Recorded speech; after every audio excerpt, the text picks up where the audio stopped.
Today, we are talking about how to become a good leader. So listen in and get some very practical tips on how you can become a good leader in your business.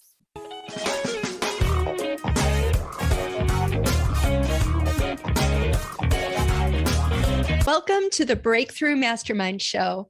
I'm your host, Jen Argue, and I facilitate masterminds for women entrepreneurs who want to grow their businesses to help others and create financial independence. When I think about being a good leader, I tend to think about people who have been good leaders in my life and also those who haven't been so good. And I kind of want to just give those people the benefit of the doubt that they were on their leadership learning journey, because I know I always need grace myself. So I like to extend it freely to others as well. But today, let's focus on the positive. Let's focus on what it takes, what you can add to your life in order to become a better leader. I've been blessed with some pretty good leaders in my life. And one of my earliest memories is of my high school principal, Mr. Martin. It's kind of funny to think that your high school principal can stand out to you, but he had these leadership qualities. And one of those was that he was very steady and calm. Now, I think you can have all different types of personalities and be a good leader, but he was the calm and steady type. And this was a big high school. So I don't know why exactly he chose me, but he reached out to me at one point in my senior year and asked if I could lead up a new program. And at that point, I was kind of surprised, like, how did he even know about me, really? And then also, that was really a turning point for me, because here, my principal, who I always admired and trusted and respected, was reaching out to me and saying he believed in me.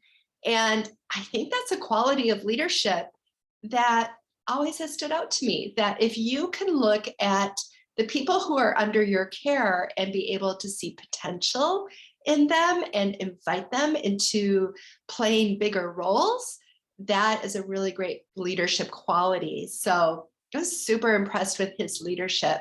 And that was probably the beginning of my own leadership journey, of being able to start to see myself as a leader. So think about the leaders in your life. What were the qualities that they had that you think would be possible for you to exhibit as well? Now, when we talk about leadership, if you go online, you will see that there are all different types of leadership styles. And there's, different types of leadership.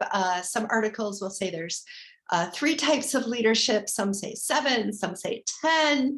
But the fact is they all kind of overlap with each other. And so I think that in general, we're going to paint a picture of leadership here that is going to help you, that's going to make a difference in your life and those who are in your life. So when I talk about leadership, I always like to think about 3 ways that your leadership is impacting the world. First, there's your self-leadership. So how do you lead yourself? What kind of qualities do you hold yourself to when it comes to your own life? Second, there's your leadership with your staff or anybody who's on your team. And the third thing is your customers. How are you showing up as a leader with those that you're serving? I know I've said this before, but honestly, when I started running a business, being a leader wasn't really on my mind. I just was thinking about running a business. But the longer I've been doing this, of course, the more I see and understand why being a leader is so important. And we talked about that in the last episode. But the longer I've been running my business, the more I realize that the aspect of leadership is in every part of my business. And it's in every part of your business too. And when it comes to personal branding, like my business is a personal brand, and probably your business is too if you're listening to this, because I tend to work with people who are personal brands. Your leadership is part of your branding. So, depending on your leadership style, which depends on your innate personality qualities and also your preferences and the way that you interact with the world, that's going to influence your leadership style. But we can always try learning new ways of showing our leadership and living out our leadership. So when I think about leadership, I remember when I was in grad school, I learned about two different types of leaders and how it impacts a company. And one of the leaders was more of a task focused leader. And this leader really focuses on more of the tasks needed to help a business succeed versus being relational. And that type of leader was typically more helpful to the company that was in chaos or in crisis.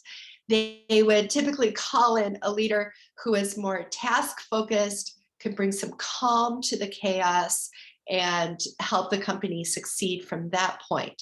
Now, the other type of leader was the relational leader. And the relational leader was always a better leader to have when things were very steady in the business and kind of predictable.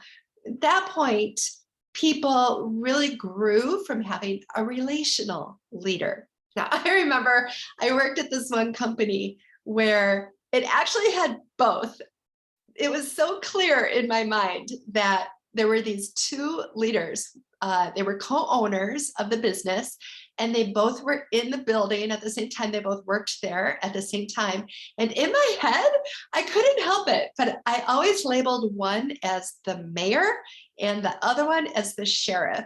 And they both were wonderful people, and they were good friends, colleagues, but they definitely had their own leadership style. And one was definitely more relational, never really cared too much about the rules. And then the other one was definitely, caring about the rules. Now, relationally, we kind of see that as a seesaw effect, like in couples, right? When one is less one way, the other overcompensates. Maybe a little bit of that was happening, but also I could just see how it was part of their personality styles. And so it worked well. And it worked really well having those two leaders who are very different in the same business. Now, depending on your business, you have to decide, what type of leadership style is best for where your business is right now. And you kind of have to wear all hats if you have a smaller business, like less than 10 people on your staff. You're probably still wearing most of the leadership hats. So it's good to think about how you live out your leadership style. So the most important part about being a leader is that the people that you are leading trust and respect you. If they don't trust and respect you, it's going to be really hard to lead them. They might still try to, follow through on your vision, but they're probably not going to enjoy it as much. And so how do you earn their trust and respect? Well, it's by leaning into the qualities we're going to talk about today. Okay, so the first quality is being congruent. When you are congruent, when your actions are in line with your words, that really helps people to trust and respect you. I remember being under the leadership of somebody who always had said that he believed in a certain belief. And if you believed in this belief, you would have a certain type of behavior. And other people under his leadership were not doing this behavior. And it frustrated him so much that, he couldn't understand what was going on, when I could clearly see they're probably not doing it because you're not doing it. If your actions don't align with your words, you're not going to see that in the people that you're leading as well. Because if you're asking them then to do something and you're not doing it yourself, or you're not willing to do it yourself, you're not making time to do it yourself, they're going to see that you probably don't actually value that. And so they're probably not going to value that either. It's really important for our actions and our words to be aligned and congruent. Another example of that might be for my own business. If I am coaching my business clients on being consistent in their marketing, whether it's doing email or posting on social media, whatever the case, if I'm not doing that myself, it's going to be really hard for the people who I'm coaching to feel like that really is important for them to do. So leading by example and being congruent really helps the trust and respect aspect in those that we're leading. Okay, second, it's important to be clear. When we are clear in communicating our vision and our mission and our why, then people can wrap their minds around what your passion is all about, and probably helps them to communicate your passion more easily as well. And when people can communicate your passion to others, you know that they have probably bought in to what you're passionate about and that they're going to show up for you. And not only you, but for the people that you're serving and that you're passionate about.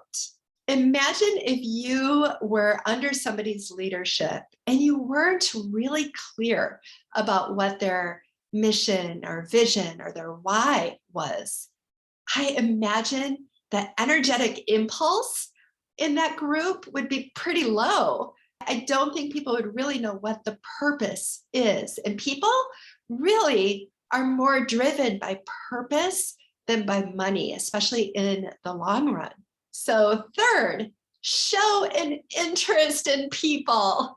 Have you ever been on a team and the leader just doesn't even talk to you, or even worse, doesn't even look at you? To feel like you exist is like an essential human desire. And so as a leader, it's really important to even just say hi to people. So I will bring up an example of a bad leadership example. This was right out of grad school. I was working at a clinic, and the director of the clinic, probably just busy or probably just not his personality, but he would never go around and say hi to anybody. And I remember walking the halls and just talking to people, standing in their doorway, talking to them, and them thinking that they just didn't feel close to this leader, or this leader didn't even know them, and so didn't know what aligned with them and what motivated them. And I remember thinking, like, what an impact it would be if that person just said hi. Like, that would be amazing. Just even if you don't touch base with your team very much, maybe start off with like once a month team meeting. I have one woman in my mastermind who never really met with her team. They just always functioned off of like a project management board. And, they were a very high functioning team. But she decided, maybe I will just try reaching out to them and set a standard of touching base once a month. And her team just lit up, and the productivity got even higher. She was kind of surprised by that in a wonderful way, but it was so great to just know that you can do that one little thing and it makes a big difference. I have another story to tell you about that, a good one. So when my husband was out of college, he went to work for a small Fortune 500 company. Small, it was like thousands of people in this company. So we were on a ski trip, and in the lift line was the president of his company that he just started working at. And he went over, he said hello, introduced himself, and the president was like, let's take the lift up together. And so they did, and they chatted and had a good time. And then they skied on their own way for the rest of the trip. But how neat, right? That he did that. Well, get a load of what happened next. After the ski trip, when my husband was back at work, and this company had lots of buildings, so the president was not in the building that my husband worked in, but he went out of his way to go knock on my husband's office and say hi and small talk a little bit and catch up, ask how the rest of the trip was, and then he left. And that just knocked his socks off. And everybody on the floor too, because they got to see this, but they had this new level of respect for the president because he was friendly. He made somebody feel like they counted. And that goes above and beyond, anything. Like that is real currency that you can have as a leader with those that you are leading, to be friendly, connect, make people feel like they count, show an interest in others. Fourth is hold the weight. Now, teams are never going to be perfect, right? They're made up of people. And as a leader, you'll never be perfect either, but we strive to be. And so when your team does make a blunder, as a leader, it is up to you to hold the weight. Take responsibility and own it. And what happens with that is that you are always leading by example. And so when your team sees that you can be humble enough to take the responsibility of somebody else's blunder because they're on your team, that will speak volumes without having to say anything at all. Now, of course, if things go really well for you, also thank your team, give them some credit because you probably got there because you had their help. So if you're holding the responsibility of something that went wrong, that's really trust building. And if you share the credit when things go right, that is also trust building and builds respect. And fifth, passion. If a leader is a great leader, they are going to be passionate about the things that light them up, about their mission, their vision, their why, the people that they're serving. They're going to be so passionate about it. And that passion speaks volumes. Passion is contagious too. I honestly can't think of a leader who is somebody that we respect and that we trust and that we admire who doesn't have a passion for something.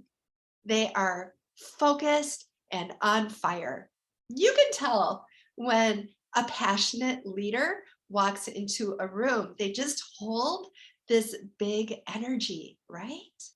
Their voice is clear. They know where they're headed, and they value the people around them to be part of the team to make this passion and this interest happen. Okay, so let's sum those up. How to be a great leader. Be congruent. Make sure your words and your actions align. Be clear. Make sure everybody on your team or whoever you're communicating to knows your mission and your vision and your why, and that they can even repeat it themselves if they had to. Show an interest in others. It is so important at the very base minimum to say hi to people that you're leading, and even better, to be a good delegator, to see the possibility in people, to see their strengths and to call them into a bigger way of living because you believe in them. 4, hold the weight and share the credit. And 5, passion. Show that passion, live that passion, lean into it, embody it, and others will catch it too. If you feel like you're falling short in any of those areas, you're human. It's going to happen. But leaders get back on it. They start focusing in again. They sharpen their vision. They sharpen their skills, and they get right back at it. I think that's the part of healthy leadership that really requires self awareness. And the more self aware you are, the better leader you're going to be.